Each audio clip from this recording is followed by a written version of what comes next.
Today we're going to talk about the three-circle plan, and really, how do you create your own three-circle plan? The three-circle plan comes from the 12-step recovery program Sex Addicts Anonymous, or SAA. You can find more information about SAA online. As the three-circle plan's name implies, there are three circles: the inner, middle, and outer circle. The inner circle contains behaviors that the sex addict is committed to stop doing. I like to refer to it as my boundaries have failed when I engage in the following. These could include sexual contact outside of one's committed relationship, the use of pornography, hiring prostitutes, for example. It's important to keep in mind that the inner circle can and may change over time, but this would only be in discussion with your therapist, your partner, and your 12-step sponsor. The middle circle contains behavior that could lead or tempt the sex addict to engage in inner circle or relapse behavior. So my boundaries are at risk of failing when I engage in the following. Common items that would sit in the middle circle are being on the computer without a specific reason, driving past places where you used to act out in your inner circle behavior, unstructured time alone, or unavoidable contact with a former acting out partner. And your outer circle is your healthy activities, behaviors that as a recovering person, you really want and need to cultivate and to increase. I like to term it, my boundaries are intact when I engage in the following. These include exercise, going to 12-step meetings, reading, recovery literature, spending time with friends, family, therapy, getting proper sleep and nutrition. The goal really of the outer circle is to replace the behaviors of the inner circle. The colors red, yellow, and green are really like traffic lights. The red is your stop, the inner circle behavior. Yellow is your caution, and green is the go for the outer circle behavior.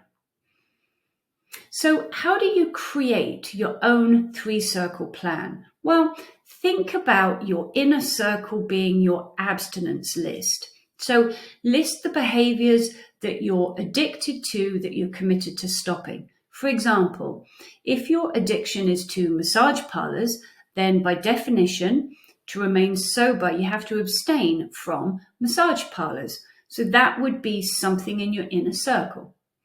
Next is your middle circle, or your boundaries list. So your boundaries are the things that you choose not to do because they lead you kind of back to the inner circle or the acting out circle. An example of a boundary would be cruising a part of town where you would have gone habitually to find massage parlors. Another boundary would be fantasizing about sex.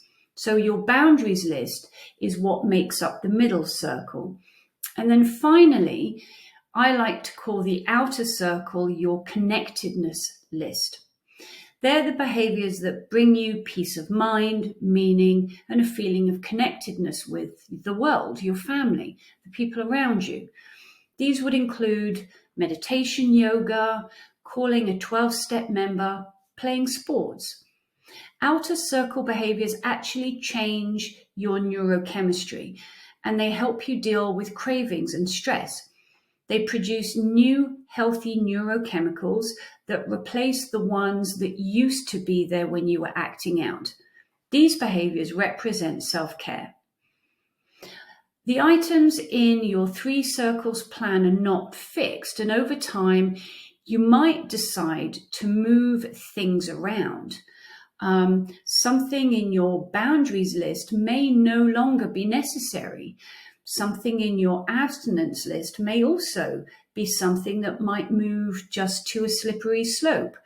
But it's certainly something that you would do in discussion with your therapist, your sponsor, and something that feels comfortable with you and your committed partner. You would review your plan, again, with your sponsor, with your therapist, and with your group. So I encourage you to find online something like this.